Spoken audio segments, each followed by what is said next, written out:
அஸ்ஸலாமு அலைக்கும் வரஹ்மத்துல்லாஹி தஆலா வபரகாத்துஹு.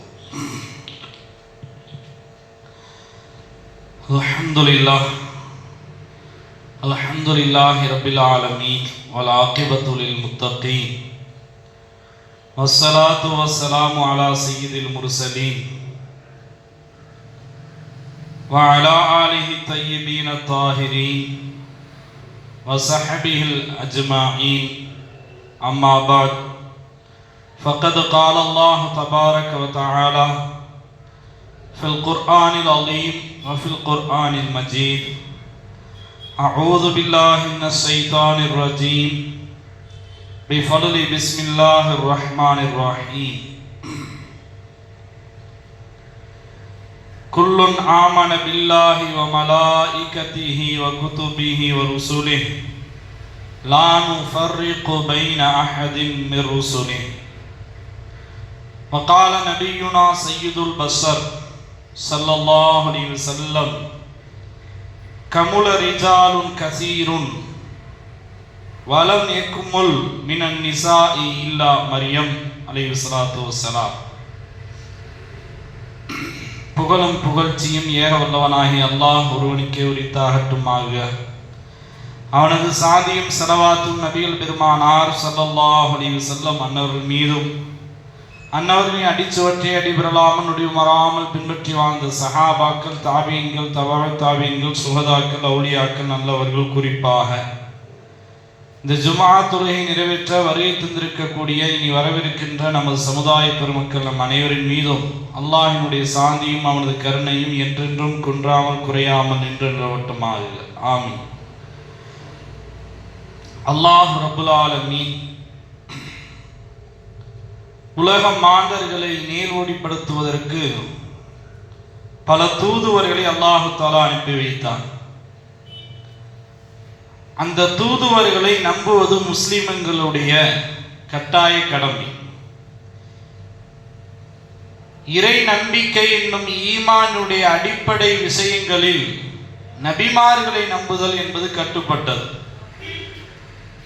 அல்லாஹ் சூரா பக்ராவினுடைய கடைசியில் இறுதி வசனத்தில் அல்லாஹு தஆலா சொல்கின்றான்: குல்லுன் ஆமன பில்லாஹி வ மலாயிகத்திஹி வ குதுபிஹி வ ருசுலிஹி லா நுஃபர்ரிகு பைன அஹதின் மிர் ருசுலிஹி. மலக்குமார்கள், நபிமார்கள், எல்லா தூதுவர்களையும் ஈமான் கொள்ள வேண்டும். அந்த தூதுவர்களுக்கு மத்தியில் வேறுபாடு பார்ப்பது கூடாது என்று அல்லாஹு தஆலா சொல்கின்றார். தூதுவர்கள் என்றால் எல்லா நபிமார்களையும் ஏற்றுக்கொள்ள வேண்டும். எங்களுக்கும் இந்த நபிக்கும் மத்தியில் கொள்கை முரண்பாடுகள் இருக்கின்றது, எங்களுக்கு அந்த நபியை பிடிக்காது என்று சொல்லி எந்த நபியையும் ஒதுக்குவது கூடாது என்பது அந்த ஆயத்தினுடைய கருத்து. அந்த அடிப்படையில் நபிமார்கள், இரண்டு நபிமார்கள் பிரபலியமானவர்கள். ஹஜ்ரத் இப்ராஹிம் அலைஹிஸ்ஸலாத்து வஸ்ஸலாம்.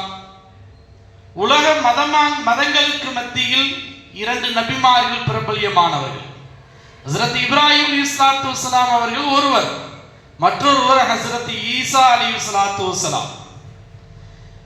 இப்ராஹிம் அலைஹிஸ்ஸலாத்து வஸ்ஸலாம் அவர்களை குறித்து யூத, கிறிஸ்தவ, இஸ்லாம் மதம் என்ன பேசுகின்றது என்று பார்த்தால், யூதர்கள் சொல்வார்கள் இப்ராஹிமை சேர்ந்தவர்கள் நாங்கள், இப்ராஹிம் எங்களை சார்ந்தவர் என்று சொல்வார்கள். கிறிஸ்தவர்களும் ஆபிரகாம் எங்களை சார்ந்தவர், நாங்கள் அவரை சார்ந்தவர் என்று சொல்வார்கள். இஸ்லாமியினுடைய நிலைப்பாடு ஒருபடி மேலே போய் நபிகள் நாயகம் ஸல்லல்லாஹு அலைஹி வஸல்லம் அவர்கள் சொல்கின்றார்கள், அவர்கள் உங்களுடைய தந்தை, மார்க்கத்தினுடைய தந்தை, இந்த மார்க்கத்தினுடைய பிறப்பிடம் ஹஜ்ரத் இப்ராஹிம் அலைஹிஸ்ஸலாத்து வஸ்ஸலாம் என்று சொன்னார்கள். அது மாத்திரமல்ல, இந்த மில்லத், இந்த சமுதாயம் இப்ராஹிம் அலைஹிஸ்ஸலாத்து வஸ்ஸலாம் அவருடைய சமூகம் என்று ஸல்லல்லாஹு அலைஹி வஸல்லம் அவர்கள் சொன்னார்கள். அது மாத்திரமல்ல, ஹுவ சம்மாக்குமுல் முஸ்லிமீன், குர்ஆனில் அல்லாஹ் சொல்கின்றான், முதலாக முஸ்லிம் என்று பெயர் வைத்தது ஹஜ்ரத் இப்ராஹிம் அலைஹிஸ்ஸலாத்து வஸ்ஸலாம். அவர்கள்தான் முஸ்லிம்களை முஸ்லிம் என்று அழைத்தவர்கள் என்று அல்லாஹ் தஆலா சொல்கின்றார். இப்ப உங்களுக்கு பெயர் வைத்தது, நம்முடைய மார்க்கத்தினுடைய தந்தை. நாம் யாருடைய சமூகம்? ஹஜ்ரத் இப்ராஹிம் அலைஹிஸ்ஸலாத்து வஸ்ஸலாம் அவருடைய சமூகம் என்று நாமும் சொல்லுவோம். யூதர்களும் கிறிஸ்தவர்களும் இஸ்லாமிய பெருமக்களும் ஒன்றிணையக்கூடிய ஒரே நேர்கோடு ஹஜ்ரத் இப்ராஹிம் அலைஹிஸ்ஸலாத்து வஸ்ஸலாம் அவர்கள். இரண்டாவது நபி ஹஜ்ரத் ஈசா அலைஹிஸ்ஸலாத்து வஸ்ஸலாம் அவர்கள். கடும் சர்ச்சைக்கு உள்ளாக்கப்பட்ட தூதுவர்களில் ஹஜ்ரத் ஈசா அலைஹிஸ்ஸலாத்து வஸ்ஸலாம் அவர்கள் மிக முக்கியமானவர்கள். ஈசா அலைஹிஸ்ஸலாத்து வஸ்ஸலாம் அவர்கள் குறித்த நிலைப்பாடு, யூத கிறிஸ்தவ மதங்களுடைய நிலைப்பாடு என்ன? இஸ்லாம் மதம் ஈசா அலைஹிஸ்ஸலாத்து வஸ்ஸலாம் அவர்களை குறித்து என்ன சொல்கின்றது என்பதை நாம் காண வேண்டும். ஹஜ்ரத் ஈசா அலைஹிஸ்ஸலாத்து வஸ்ஸலாம் அவர்கள் பிறந்த தினம் என்று சொல்லி டிசம்பர் 25 உலகம் முழுவதும் வாழக்கூடிய கிறிஸ்தவர்கள் கிறிஸ்துமஸை கொண்டாட அனுசரிப்பார்கள். அந்த வாரம் முழுவதும் கொண்டாட்டமாக இருக்கும். அந்த நேரத்தில் ஈசா அலைஹிஸ்ஸலாத்து வஸ்ஸலாம் அவர்களை பற்றி நாம் சிந்திப்பது, ஈசா அலைஹிஸ்ஸலாத்து வஸ்ஸலாம் அவர்கள் சொல்வதை போல தேவகுமாரரா என்பதையெல்லாம் குறித்து நாம் இஸ்லாமின் குர்ஆன் ஹதீஸினுடைய வழியாக நாம் தெரிந்து கொள்ள வேண்டும். ஹஜ்ரத் ஈசா அலைஹிஸ்ஸலாத்து வஸ்ஸலாம் அவர்கள் முஸ்லிம்களுடைய பார்வை என்ன? அவர்கள் வழக்கம் போல் நாம் சொல்லுவோம், அவர்கள் அல்லாஹ்வினுடைய தூதர். அவர்கள் அல்லாஹ்வுடைய தூதர். அவர்களை முழுமையாக நாம் தூதர் என்று அங்கீகரிக்கின்றோம். தூதர் என்பது அவர்களுக்கு மட்டுமல்ல, அவருடைய சந்ததியை அல்லாஹ் தஆலா குர்ஆனில் பேசுகின்றார். ஹஜ்ரத் ஈசா அலைஹிஸ்ஸலாத்து வஸ்ஸலாம் அவர்களை குறித்து அவருடைய வரலாற்றை சொல்ல தொடங்குகின்ற நேரத்தில் அல்லாஹ் தஆலா அவருடைய தாயாரை குறித்து பேசுகின்றார்.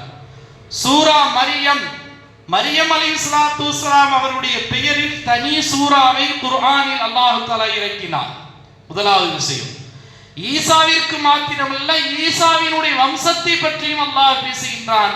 சூரா ஆல இம்ரானில் ஈசா அலைஹிஸ்ஸலாத்து வஸ்ஸலாம் அவருடைய தாயாரை பற்றி, அவர்களுடைய தாயாரை பற்றி, அவருடைய தந்தையை பற்றி, மரியம் அலைஹிஸ்ஸலாத்து வஸ்ஸலாம் அவருடைய தந்தையை பற்றி அத்துணை வரலாறும் அல்லாஹ் தஆலா சூரா ஆல இம்ரானில் பதிவு செய்கின்றார். வழக்கம் போல் முஸ்லிம்கள் அவரை தூதுவர்கள் என்று ஏற்றுக்கொள்வார்கள். ஏற்றுக்கொள்வது அவருடைய ஈமானுடைய கடமைகளில் ஒன்று. யூதர்கள் என்ன சொல்கின்றார்கள் ஈசா அலைஹிஸ்ஸலாத்து வஸ்ஸலாம் அவர்களை பற்றி என்று நாம் பார்க்க வேண்டும். யூதர்கள் ஈசா அலைஹிஸ்ஸலாத்து வஸ்ஸலாம் அவர்கள் குறித்து அவர்கள் பேசுகின்றார்கள், அவர் ரசூலுன் கذاب, அவர் ஒரு கள்ள நபி என்கின்றார்கள். அவர் ஒரு பொய்யான நபி என்று குற்றம் சாட்டுகின்றார்கள். யூதர்களும் கிறிஸ்தவர்களும் கைகோர்த்து நிற்கக்கூடிய இந்த தினத்தில், இன்றைய நாளில் நாம் யோசித்து பார்க்க வேண்டும். கொள்கையாவது கோட்பாடாவது தூக்கி எறிந்துவிட்டு எல்லோரும் கைகோர்த்துக் கொள்கின்றார்கள். ஆனால் உண்மை என்ன? அவர் ரசூலுன் கذاب, கள்ள நபி என்று யூதர்கள் பேசுகின்றார்கள். இன்றைக்கு வரைக்கும் ஈசாவை யூதர்கள் ஏற்றுக்கொள்வதில்லை. அவருடைய தாயாரை குறித்து யூதர்கள் என்ன சொல்கின்றார்கள்? சாஹிர் இப்னு சாஹிரா, அவர் சூனியக்காரிக்கு பிறந்த சூனியக்காரர் என்று பேசுவார்கள். ஹஜ்ரத் ஈசா அலைஹிஸ்ஸலாத்து வஸ்ஸலாம் அவருடைய நவுது பில்லாஹ் யாரை குறித்து சொல்கின்றார்கள் சூனியக்காரி என்று தெரியுமா? மரியம் அலைஹிஸ்ஸலாத்து வஸ்ஸலாம் அவர்களை குறித்து. மரியமை குர்ஆன் தலையில் தூக்கி வைத்து கொண்டாடுகின்றது. குர்ஆனில் ஒரே ஒரு பெண்ணுடைய பெயர் மட்டும்தான் இடம்பெற்று இருக்கின்றது, ஹஜ்ரத் மரியம் அலைஹிஸ்ஸலாத்து வஸ்ஸலாம். வேறு எந்த பெண்ணுடைய பெயரும் குர்ஆனில் இடம்பெறவில்லை. எல்லா பெண்களுடைய சரிதையையும் அல்லாஹ் தஆலா வரலாற்றையும் சொன்னான். ஆனால் வரலாற்றை சொன்ன நேரத்தில் பெண்களுடைய பெயரை குறிப்பிடாமல் அல்லாஹ் தஆலா இன்னாருக்கு மனைவி, இன்னாருடைய மகள் என்று அல்லாஹ் தஆலா பேசினானே தவிர யாரையும் பெயர் குறித்து பேசவில்லை. பெயரை குறித்து சொன்னது மரியம் அலைஹிஸ்ஸலாத்து வஸ்ஸலாம் அவர்களை மாத்திரம்தான். அடுத்து வஉம்முஹு சித்தீகா, அவருடைய தாயார் மிக பரிசுத்தமான பெண்மணி, உண்மையான பெண்மணி. உண்மையை தவிர அவருக்கு வேறு எதுவும் பேச தெரியாது என்றெல்லாம் குர்ஆன் சிலாகித்து பேசுகின்றது. அப்படிப்பட்ட அந்த பெண்மணியான ஹஜ்ரத் மரியம் அலைஹிஸ்ஸலாத்து வஸ்ஸலாம் அவர்களை பற்றி தான் அவர்கள் சூனியக்காரி என்று குறிப்பிடுகின்றார்கள். ஈசா அலைஹிஸ்ஸலாத்து வஸ்ஸலாம் அவர்கள் குறித்து கிறிஸ்தவர்களுடைய நிலைப்பாடு, கிறிஸ்தவர்கள் உலகம் முழுக்க வியாபித்திருக்கின்றார்கள்.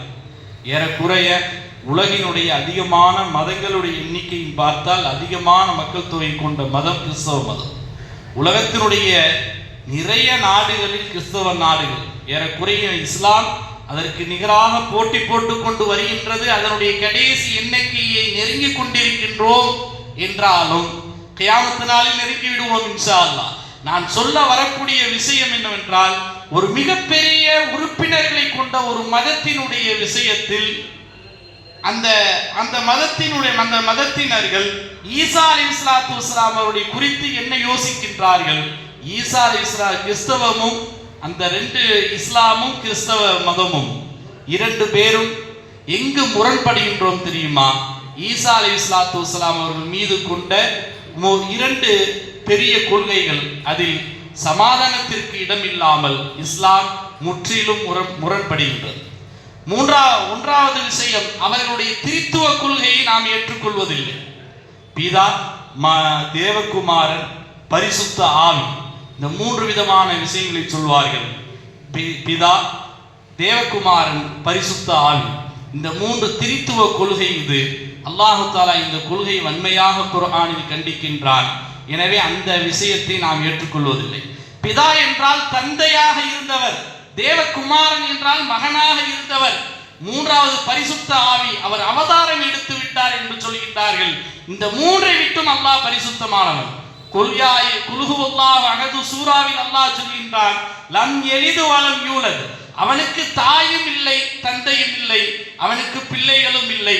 அந்த அடிப்படையில் இந்த ஒரு ஆயத்தை வைத்து அந்த பிதா மகன் என்ற இரண்டு கோட்பாடுகளும் நழுவி விடுகின்றது. அவதார கொள்கை என்பது இஸ்லாத்தில் அறவே கிடையாது. எனவே அதுவும் அங்கு மிக முரணான விஷயம். அடுத்ததாக அவர்கள் உலூஹியத்துடைய தன்மையை, கடவுளினுடைய தன்மையை ஈசா அலைஹிஸ்ஸலாத்து வஸ்ஸலாம் அவர்களுக்கு கொடுக்கின்றார்கள். ஈசா அலைஹிஸ்ஸலாத்து வஸ்ஸலாம் அவர்கள் இறைவன் அல்ல. ஈசா அலைஹிஸ்ஸலாத்து வஸ்ஸலாம் அவர்கள் இறைவன் அல்ல. இரத்தமும் சதையும் இரத்த நாளங்களும் உடைய ஒரு மனிதர். எனவே மனிதரை மனிதராகத்தான் பார்க்க வேண்டுமே தவிர இறைவனாக அவர்களை அங்கீகரிக்க முடியாது என்ற விஷயத்தில் குர்ஆனும் இஸ்லாமும் முற்றிலும் மாறுபடுகின்றது. இஸ்லாமிய பார்வையில் ஈசா அலைஹிஸ்ஸலாத்து வஸ்ஸலாம் அவர்கள் எப்படி என்று பார்க்கின்றோம். இஸ்லாமிய பார்வையில் குர்ஆனில் அல்லாஹு தஆலா ஈசா அலைஹிஸ்ஸலாத்து வஸ்ஸலாம் பிறப்பு குறித்து, அவர்கள் வானத்திற்கு உயர்த்தப்பட்டது குறித்து, அவர்கள் ஹதீசுகளில் நாம் பார்க்கின்றோம் அவர்கள் மீண்டும் இந்த மண்ணுலகிற்கு வருவார்கள் என்பது குறித்து, அவர்கள் இங்கு அடக்கமாவார்கள் என்பது குறித்து எல்லாம் இந்த மார்க்கத்தில் மிக தெளிவாக இருக்கின்றது. அல்லாஹு தஆலா குர்ஆனில் ஈசா அலைஹிஸ்ஸலாத்து வஸ்ஸலாம் அவர்களுக்கு 4 பெயர்களை அல்லாஹு தஆலா சொல்கின்றார். அல்லாஹு தஆலா ஒன்று ஈசா, அவருடைய பெயர் ஈசா என்று அல்லாஹு தஆலா அறிமுகப்படுத்துகின்றான். இரண்டாவது மசீஹ் என்ற பெயரை அல்லாஹு தஆலா சொல்கின்றான். மசீஹ் என்றால் மசல் சீரோம் என்று சொல்கின்றோம் அல்லவா, தடவுதல் என்பது அர்த்தம். தடவக்கூடியவர் என்பது அவருக்கு, அவர் பிறவி குருடர்களை தடவினால், தொட்டுவிட்டால் அவர் பிறவி குருடர்கள் அவர்களுக்கு பார்வை வந்து விடுகின்றது, சிபாவை வந்து விடுகின்றது. அடுத்ததாக குஷ்ட நோய்கள், வெண்குஷ்ட நோயாளிகளை அவர் தடவினால் அவர்கள் குணம் பெற்று விடுகின்றார்கள். எனவே அவர் மசீஹ் என்று அல்லாஹு தஆலா சொல்கின்றார். மூன்றாவது அவருக்கு பெயர் கலிமத்துல்லா, அவர் அல்லாஹ்வினுடைய கலிமா, அவர் அல்லாஹ்வினுடைய வார்த்தை. எப்படி தெரியுமா? அவர் குன், நீ ஆகுக என்று சொன்ன ஒரு மாத்திரத்தில் ஆகி போனார். ஹஸ்ரத் ஆதம் அலைஹிஸ்ஸலாத்து வஸ்ஸலாம் அவர்களை போல அதையும் அல்லாஹ் சொல்கின்றான். ஈசாவுக்கு இன்ன மஸல ஈசா கமஸலி ஆதம், ஈசா அலைஹிஸ்ஸலாத்து வஸ்ஸலாம் அவர்கள் ஆதமை போன்றவர். என்ன தெரியுமா? ஆதமை முழுமையாக அச்சு எடுத்து படைத்து வைத்துவிட்டு களிமண்ணால் குன் என்று அல்லாஹ் தஆலா சொன்னார், நீ ஆகுக என்று சொன்னான், அவர் ஆகி போனார். அதே போல ஈசா அலைஹிஸ்ஸலாத்து வஸ்ஸலாம் அவர்களுக்கு அல்லாஹ் தஆலா ஆகுக என்ற ஒரு வார்த்தையால் ஈசா அலைஹிஸ்ஸலாத்து வஸ்ஸலாம் அவர்கள் ஆகி போனார்கள். தாய் இல்ல, தந்தை இல்லாமல் பிறந்த ஹஸரத் ஈசா அலைஹிஸ்ஸலாத்து வஸ்ஸலாம் அவர்கள் தாயினுடைய கருப்பை கருத்தரித்தாலும் ஆனால் தந்தை யாரும் இல்லை. ஈசா அலைஹிஸ்ஸலாத்து வஸ்ஸலாம் அவர்களுக்கு அல்லாஹ்வுடைய சொல்லால் ஆனவர் என்பதால் கலிமத்துல்லா, அவர் அல்லாஹ்வினுடைய சொல் என்று அவருக்கு பெயர். அடுத்து அல்லாஹ் சொல்கின்றான் ரூஹுல்லா, அல்லாஹ்வுடைய ரூஹ் என்பது அவருக்கு பெயர். அல்லாஹ்வுக்கு ரூஹ் கொடுத்தான். ஹஜ்ரத் ஜிப்ரீல் அலைஹிஸ்ஸலாத்து வஸ்ஸலாம் அவர்கள் அந்த ரூஹை கொண்டு வந்து நேராக மரியம் அலைஹிஸ்ஸலாத்து வஸ்ஸலாம் அவருடைய பாக்கெட்டில் போட்டு விடுவார்கள், ஜேபில் போட்டு விடுவார்கள். சட்டையில இந்த சைடில் ஒரு ஜேப் வச்சிருப்பாங்க அந்த காலத்து பெண்கள். அப்படி கொண்டு வந்து போட்ட போது அவர்கள் தரித்ததாக தப்சீர்களிலே நாம் பார்க்க முடிகின்றது. எனவே அல்லாஹ்வுடைய ரூஹால் படைக்கப்பட்டவர் அவர் ரூஹுல்லாஹ் என்று சொல்வார்கள் முஃபஸ்ஸிரீன்கள். இந்த 4 பெயர்கள் குர்ஆனில் உண்டு. கிறிஸ்துவத்திலிருந்து இஸ்லாம் இந்த முரண்படக்கூடிய விஷயம், அவருடைய திருத்துவ கொள்கையும் கடவுள் தன்மையும் இஸ்லாம் ஏற்றுக்கொள்ளார். ஈசா அலைஹிஸ்ஸலாத்து வஸ்ஸலாம் அவர்கள் தூதுவர் என்பதை தெளிவாக குர்ஆன் சொல்கின்றது, இஸ்லாம் சொல்கின்றது. எல்லா தூதுவர்களுக்கும் இருந்த மறுப்பு, எல்லா தூதுவர்களுக்கும் இருந்த எதிர்ப்பு, எல்லா தூதுவர்களுக்கும் இருந்த தொல்லைகள் அத்தனையும் அவருடைய சமூகத்தில் இருந்து வந்தது. பனி இஸ்ரேலர்களுக்கு நபியாக அனுப்பப்பட்ட ஈசா அலைஹிஸ்ஸலாத்து வஸ்ஸலாம் அவர்களுக்கு எல்லா தூதுவர்களுக்கும் போல அவர்களுக்கும் தொல்லை கொடுத்தார்கள், எதிர்ப்பு தெரிவித்தார்கள், மறுத்து பேசினார்கள். ஆனால் ஈசா அலைஹிஸ்ஸலாத்து வஸ்ஸலாம் அவர்களுக்கு கொடுக்கப்பட்ட அற்புதங்கள் நிறைய. அந்த அத்துணை அற்புதங்களையும் பார்த்து விட்டுமா அவர்கள் மறுத்தார்கள் என்று நாமெல்லாம் ஆச்சரியப்பட வேண்டிய நிலைக்கு அவர்களுக்கு அவ்வளவு அற்புதங்கள் கொடுக்கப்பட்டது. ஈசா அலைஹிஸ்ஸலாத்து வஸ்ஸலாம் அவர்கள் பிறந்தார்கள். அவருடைய பிறப்பே ஒரு அதிசயம். தந்தை இல்லாமல் தாயின் வழியாக மட்டும் கருத்தரித்தவர்கள் உலகத்திற்கு வந்ததற்கு பின்னர் அவர்கள் தொட்டிலில் இருந்த நிலையிலேயே பேசுகின்றார்கள். அநேகமாய் எந்த நபிமார்களும் தொட்டிலில் இருந்து பேசியதில்லை. ஹஜ்ரத் ஈசா அலைஹிஸ்ஸலாத்து வஸ்ஸலாம் அவர்கள் பேசினார்கள். என்ன பேசினார்கள்? நான் அல்லாஹ்வின் அடிமை, எனக்கு வேதம் கொடுக்கப்பட்டிருக்கின்றது, என்னுடைய தாய் பத்தினி என்றெல்லாம் அந்த மக்களுக்கு முன்னால் பேசுகின்ற போது ஒரு வீட்டுக்குள்ள இருந்து தொட்டில பேசல, ஒரு கடைவீதியில், ஒரு பொது வெளியில், ஒரு பஞ்சாயத்தில் நின்று பேசுகின்ற போது பார்த்து பயந்து ஒதுங்கினார்களே தவிர அவர்களை நம்பவில்லை. அடுத்ததாக அவர்களுக்கு கொடுத்த அல்லாஹ் தஆலா கொடுத்த அற்புதம், அவர்கள் பிறவி குருடர்களை தொட்டுவிட்டால், அவர்கள் பிறவி குருடர்களை, குஷ்ட நோயாளிகளை, தீர்க்க முடியாத நோய் அந்த காலத்து நோய் அது, அந்த குஷ்ட நோயாளிகளை தொட்டுவிட்டால் அவர்கள் சிஃபாவாகிவிடுவார்கள், அவர்களுக்கு குணமாகிவிடும். இது அல்லாஹ் கொடுத்த அற்புதம். அப்போதும் பார்த்தார்கள். பார்த்துவிட்டு கொஞ்சம் சந்தேகம் கொண்டார்களே தவிர ஈமான் கொள்ளவில்லை. அடுத்ததாக அவர்களுக்கு அல்லாஹ் தஆலா கொடுத்த அடுத்த பேரற்புதம், ஒரு களிமண்ணை ஒரு பறவை போல உருவாக்கி அச்சு எடுத்து அந்த களிமண்ணுக்கு உத்தரவிடுகின்றார்கள், நீ உயிர் பெற்று விடு என்று சொன்னார்கள். நீ அல்லாஹ்வின் பெயரால் உயிர் பெற்று விடு என்று சொன்ன போது அது உயிரோடு பறந்து போனது. இதெல்லாம் மக்களுக்கு முன்னிலையிலேயே நடைபெறுகின்றது. மக்கள் எல்லாம் பார்க்கின்றார்கள். அப்பொழுதும் அவர்கள் நம்புவதற்கு தயாராக இல்லை, மறுத்து பேசினார்கள். ஒரு நேரத்தில் யாரோ கேட்டுக்கொண்டார் என்பதற்கு இணங்க ஒரு கபருக்கு பக்கத்தில் போய் நின்று, நீ அல்லாஹ்வின் உதவியால் அல்லாஹ்வின் உத்தரவை கொண்டு நீ எழுந்து விடு என்று கபருக்கு முன்னால் பேசினார்கள். அவர் எழுந்தார். அவர் எழுந்ததற்கு பிறகு அவர் நூஹ் அலைஹிஸ்ஸலாத்து வஸ்ஸலாம் அவருடைய பிள்ளை, ஏறக்குறைய ஈசா அலைஹிஸ்ஸலாத்து வஸ்ஸலாம் அவர்கள் நின்ற அந்த நேரத்தில் 6000 வருடங்களுக்கு முன்பு மரணித்த சாம் என்பவருடைய உடல் அது, அந்த மையத்து எழுந்தது, எழுந்து தன்னுடைய சரிதையை சொன்னது, எல்லாம் கேட்டுவிட்டு மீண்டும் மையத்தை அடக்கமாகி கொண்டது கபருக்குள். இதையும் அவர்கள் பார்த்தார்கள், நம்பவில்லை. அதற்கு அடுத்து அல்லாஹ் தஆலா கொடுத்த அற்புதங்களில் மிகப்பெரிய அற்புதம், தோற்கடிக்க வேண்டும் இவரை என்று நினைத்து மக்கள் கேட்ட நிபந்தனை அதையும் நிறைவேற்றி கொடுத்தார்கள். என்ன தெரியுமா? எங்களுக்கு ஒரு உணவு தட்டு வேண்டும், அது வானத்தில் இருந்து வர வேண்டும் என்று சொன்னார்கள். உடனே அல்லாஹ்விடத்திலே கேட்டார்கள், அன்சில் அலைனா மாஇதத்தும் மினஸ் ஸமா, யா அல்லாஹ் எங்களுக்கு வானத்தில் இருந்து ஒரு தட்டை இறக்கி கொடு, வர்சுக்குனா அன்த கைரு ராஸிகீன். வெறும் தட்டு இல்ல, உணவோடு கூடிய தட்டு. உணவோடு தட்டு இறங்குகின்றது வானத்தில் இருந்து. அதையும் நேரடியாக பார்த்தார்கள், நம்பவில்லை. பனு இஸ்ரேல் அவர்கள் நம்மை போன்ற சாதாரணமான ஆள்கள் அல்ல. அவர்களுக்கு பல நபிமார்களை கொன்றுதான் பழக்கம். இது குர்ஆனுடைய கூற்று. பல நபிமார்களை கொன்றுதான் அவர்களுக்கு பழக்கம். ஈமானை ஏற்றுக்கொண்டு அவர்களுக்கு பழக்கம் இல்லை. எல்லாவற்றையும் பார்த்து முடித்துவிட்டு இந்த சொல்லக்கூடிய அத்துணை செய்திகளும் குர்ஆனில் உண்டு.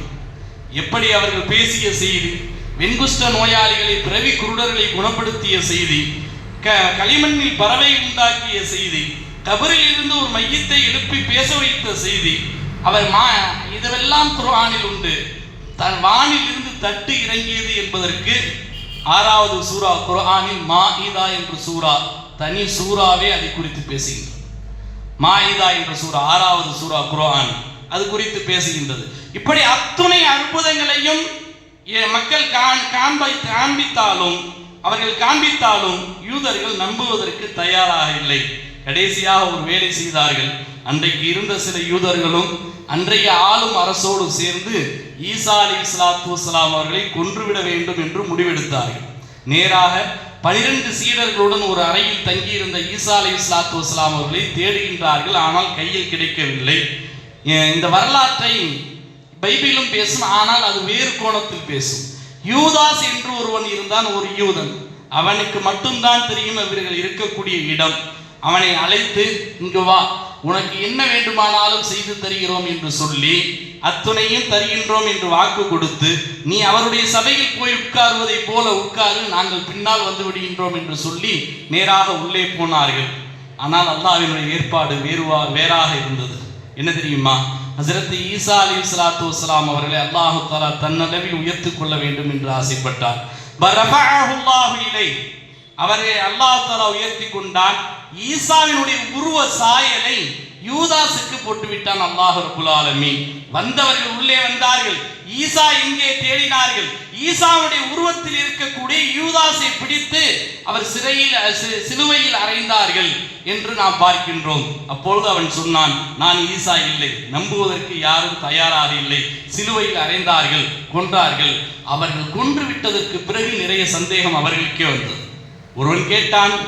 ஒருவன் கேட்டான், நாம் ஈசாவை கொன்று விட்டோம் என்றால் யூதாஸ் எங்கே? யூதாஸை கொன்று விட்டோம் என்றால் ஈசா எங்கே என்று கேட்கின்றான். இன்னொருவன் கேட்டான், முகம் மாத்திரம்தான் ஈசாவை போல இருக்கின்றது, ஆனால் உடல் அமைப்புகள் எல்லாம் பார்த்தால் யூதாஸை போல அல்லவா இருக்கிறது என்று கேட்டான். அப்பொழுது அவன் சொன்னான், இல்லை, முடித்து விட்டோம், கொன்று விட்டோம், சிலுவையில் அறைந்து விட்டோம் என்று அவர்கள் சொன்னார்கள். இன்றைக்கும் அவருடைய வேத புத்தகத்தில், அவருடைய பைபிளில் இப்படித்தான் உண்டு. கொன்று விட்டோம், சிலுவையில் அறைந்து விட்டோம். அல்லாஹ் குர்ஆனில் சொல்கின்றான், வமா ஸலபூஹு வமா கத்தலூஹு, அவர்கள் கொல்லவும் இல்லை, அவர்கள் சிலுவையில் அறையவும் இல்லை. ரஃபஅஹுல்லாஹு இலைஹி, அல்லாஹ் தன்னளவில் அவரை உயர்த்தி கொண்டான் என்று அல்லாஹ் தஆலா பேசுகின்றான். தன்னளவில் உயர்த்தி கொண்டார். இது மாத்திரத்தோடு குர்ஆன் இவருடைய வரலாறை முடிக்கவில்லை. நாளை கியாமத் நாள் நெருக்கத்தில் 33 வயதில் உயர்த்தப்பட்ட ஈசா மீண்டும் அதே 33 வயதில் கிழக்கு திமிஷ்கில் இருக்கக்கூடிய ஒரு வெள்ளை மனாராவில் இறங்குவார்கள். அதை மக்கள் எல்லாம் பார்ப்பார்கள். அதிகாலை நேரத்தில், சுபுகுடைய நேரத்தில் இறங்கக்கூடிய ஈசா அலைஹிஸ்ஸலாத்து வஸ்ஸலாம் அவர்கள் வந்து 40 வருடங்கள் ஆட்சி செய்வார்கள். அவர்கள் ஆட்சி செய்ததற்கு பிறகு கிறிஸ்தவர்கள் எல்லாம் இஸ்லாமிய மயமாக போய்விடும். கிறிஸ்துவ நாடுகள் எல்லாம் கடைசியாக அவர்கள் நபி ஸல்லல்லாஹு அலைஹி வஸல்லம் அவருடைய கபருக்கு அருகில் போய் அடக்கமாகுவார்கள் என்ற செய்தி வரைக்கும் நம்முடைய இஸ்லாம் எடுத்து சொல்கின்றது. இன்றைக்கும் இருக்கக்கூடிய கிறிஸ்தவ அறிஞர் பெருமக்கள் பிரிட்டானிக்காவுடைய கலைக்களஞ்சியத்தில் பார்த்தோம்னா தெரியும், கிறிஸ்து பிறந்த தேதியை பற்றி எங்களுக்கு முழுமையாக தெரியாது என்பார். மைக்கேல் ஹார்ட், அவர் அந்த தி 100 என்ற நூலை எழுதிய அந்த மனிதர், அவர் சொல்கின்றார், 3 விஷயம் எங்களுக்கு எதுவுமே தெரியாது ஈசாவை பற்றி, இயேசுவை பற்றி. ஈசாவை பற்றி 3 விஷயங்கள் தெரியாது. அவருடைய பெயர் என்ன என்பது எங்களுக்கு தெரியாது. அவருடைய பிறப்பு தேதியும் எங்களுக்கு தெரியாது. அவருடைய இறப்பு தேதியும் எங்களுக்கு தெரியாது. பிடித்து அறைந்தது இவர்கள் தான், ஆனால் அந்த தேதி கூட எங்களிடத்தில் இல்லை என்று குறிப்பிடுவார் தி 100 மைக்கேல் ஹார்ட். நான் சொல்ல வருவது, நிறைய பாதிரிமார்களிடத்தில் தனியாக பேசினால் ஒத்துக்கொள்ளக்கூடிய செய்தி அதுதான். பெரிய ஆய்வாளர் அவர் மைக்கேல் ஹார்ட் இருக்கிறாரு, அவர் பெரிய கிறிஸ்தவ மதத்தினுடைய ஆய்வாளர். அவரே அப்படி சொல்கின்றார். நிறைய பாதிரிமார்கள் அப்படித்தான் ஒத்துக்கொள்கின்றார்கள். இன்றைக்கும் இஸ்லாத்திற்கு மிக வேகமாக வரக்கூடிய பக்கங்களிலிருந்து, நாடுகளிலிருந்து பார்த்தால் நிறைய பேர் யார் வருகின்றார்கள்? கிறிஸ்தவ மத அறிஞர்கள் வருகின்றார்கள். இஸ்லாத்திலிருந்து யாரும் கிறிஸ்தவத்துக்கு கொள்கை கோட்பாடு வழியாக போனவங்க எல்லாம் அதிகம் இல்லை. வேண்டுமானால் காதல் கத்திரிக்காய் என்ற அடிப்படையில் யாராவது ஒரு சில பேர் 100க்கு 1000க்கு லட்சத்திற்கு ஒரு சில பேர் போயிருக்கலாமே தவிர கிறிஸ்தவத்தை நோக்கி கொள்கை கோட்பாட்டால் போனவர்கள் யாரும் இல்லை. அந்த அளவிற்கு அவர்களிடத்திலேயே அந்த தேதி சரியாக இல்லை. இவ்வளவு வரலாறையும் சொல்ற நம்மிடத்திலேயே அவங்க பிறந்த தேதி சரியா இல்லை, நம்மிடத்திலே இல்லை. நம்மிடத்தில் இவ்வளவு அச்சு அசலாக சொல்லக்கூடிய வரலாற்றை சொல்லக்கூடிய நம்மிடத்திலேயே இல்லாத போது அடுத்தவர்கள் எப்படி வைப்பாங்க, அவங்கள்ட்ட எப்படி இருந்திருக்கும் என்பது கேள்விக்குறியான விஷயம். இன்னும் அமெரிக்காவினுடைய சில நூல்களில், அமெரிக்காவினுடைய பிரிட்டானிக்கா கலைக்களஞ்சியத்தில் அமெரிக்காவில் எழுதியதில் அதில் சொல்கின்றார்கள், டிசம்பர் மாசத்துல நிறைய மதங்களுடைய பண்டிகைகள் வரும், அந்த அடிப்படையில் டிசம்பர் 25 தேர்ந்தெடுத்து வச்சுக்கிட்டோன்னு சொல்லுவாங்க. நான் சொல்லக்கூடிய விஷயம் இதுதான். அல்லாஹ் ரப்புல் ஆலமீன் ஈசா அலைஹிஸ்ஸலாத்து வஸ்ஸலாம் அவர்களை உயர்த்தி விட்டான். மீண்டும் அவர்கள் கியாமத்து நாளுக்கு நெருக்கமாய் வருவார்கள். எல்லா நபிமார்களையும் மனிதர்களாகத்தான் பார்க்க வேண்டுமே தவிர கடவுளாக பார்ப்பது கூடாது. அப்படி ஒரு விஷயத்தை தான் நமக்கு இஸ்லாம் போதிக்கின்றது. அல்லாஹு தஆலா நமக்கு ஈமானுடைய உறுதி அல்லாஹு தஆலா நமக்கு தந்தர் புரிவானாக. ஆமீன் ஆமீன். வாஹிரு தஅவானா அல்ஹம்துலில்லாஹி ரப்பில் ஆலமீன்.